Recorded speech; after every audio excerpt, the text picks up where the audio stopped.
Hey, it's Beth. Welcome back to Chill English Dose, a space where we learn English naturally through reflections, stories, and real life words.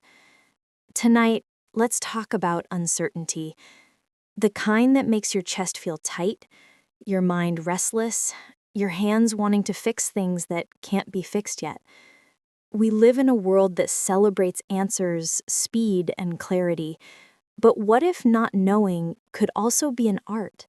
What if uncertainty isn't something to escape, but something to live with, slowly, patiently, kindly?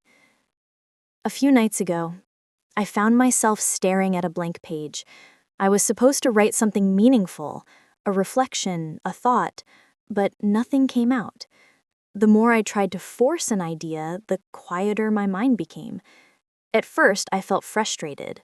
Come on, I thought, you should know what to say. But after a while, I stopped trying. I made tea, sat by the window, and just listened to the rain. 10 minutes later, a sentence appeared in my head. Maybe you don't need to know right now. And it felt right. Not satisfying, not complete, but true. That night, I realized how much pressure I carried to figure things out, to have opinions, plans, and certainty, like knowing is the only proof of competence. But maybe there's another kind of intelligence, the quiet one that allows you to admit, I don't know yet, but I'm willing to learn. Because when you think about it, every good thing, learning, healing, even love, begins with not knowing. You can't learn something you already know. You can't grow if you're not confused first. And maybe confusion isn't a mistake. Maybe it's a sign that your mind is expanding. We've been trained to think that certainty equals strength, that being sure means being right. But the truth is, no one really knows where their story is going. We're all just trying to make sense of things as we go.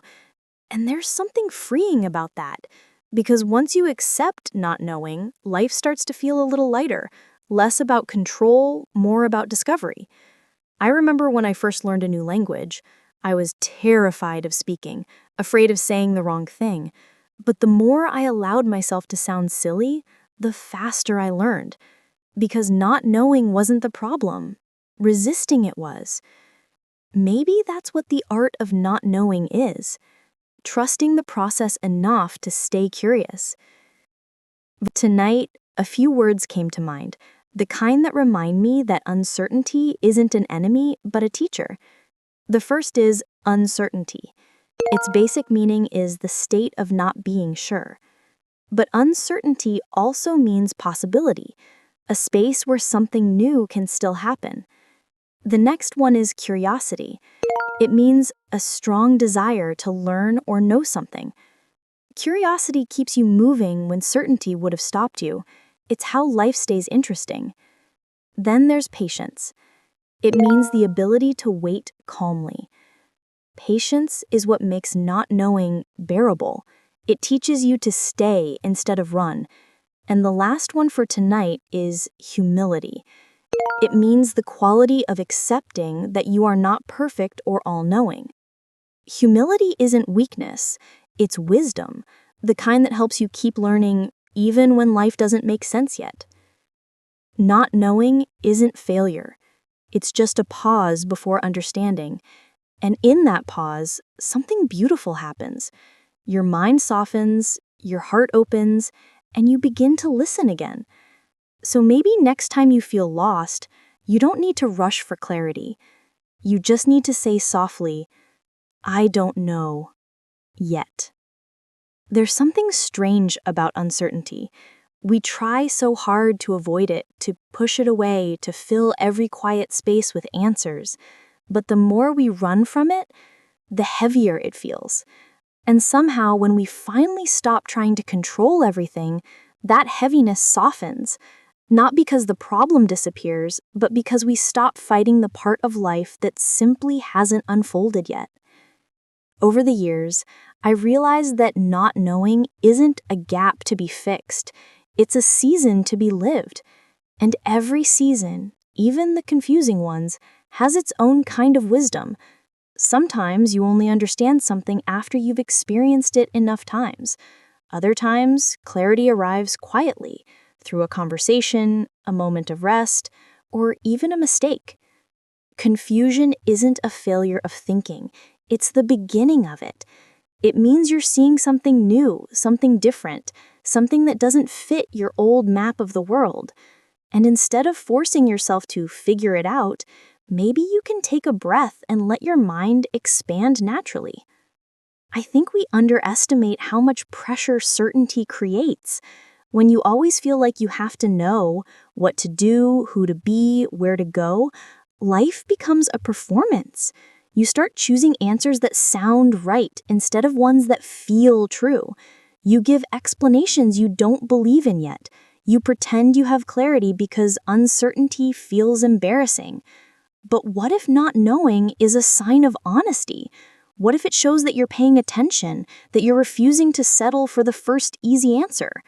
Some of the wisest people I've met aren't the ones with quick solutions. They're the ones who can sit inside the fog and say, "I'm still learning." There's humility in that, and also strength. When I think about the times I forced answers, rushed decisions, pushed myself to understand before I was ready, I realized they never gave me real peace.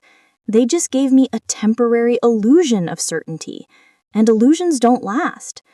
But the moments when I allowed myself to stay open, even when it was uncomfortable, those are the moments that led me to real clarity later. Maybe that's the art of not knowing yet. It's not passive, it's not giving up, it's choosing to stay curious long enough for life to show you the next page. It's trusting that clarity comes in layers, not in a single moment. Sometimes you won't understand why something happened until months later. Sometimes you won't know if a decision was right until you've lived through the consequences. And sometimes the things that don't make sense now will become the lessons you needed most. I wrote down a few more words tonight, ones that help me stay calm when life feels unclear. The first is becoming, the process of coming to be something. Becoming isn't a straight line. It's slow, quiet, often invisible, and you don't always notice it happening. But one day, you look back and realize you've grown in ways you never planned. The second is trust, belief that something will happen as it should. Trust doesn't remove uncertainty, it just makes it bearable. It frees you from the pressure to know everything right now. If there's one thing I hope you remember from tonight, it's this. Not knowing doesn't mean you're lost. It means you're alive. It means your mind is stretching, your heart is opening, and your story is still being written. You don't have to rush to the ending. You don't have to pretend you're certain. You don't have to produce answers before you truly feel them. You're allowed to be in the middle of your becoming, slowly learning, gently unfolding, one honest moment at a time. If tonight's episode helped you breathe a little softer or think a little clearer, subscribe to Chill English Dose for more calm English stories, where we learn language naturally and learn life gently.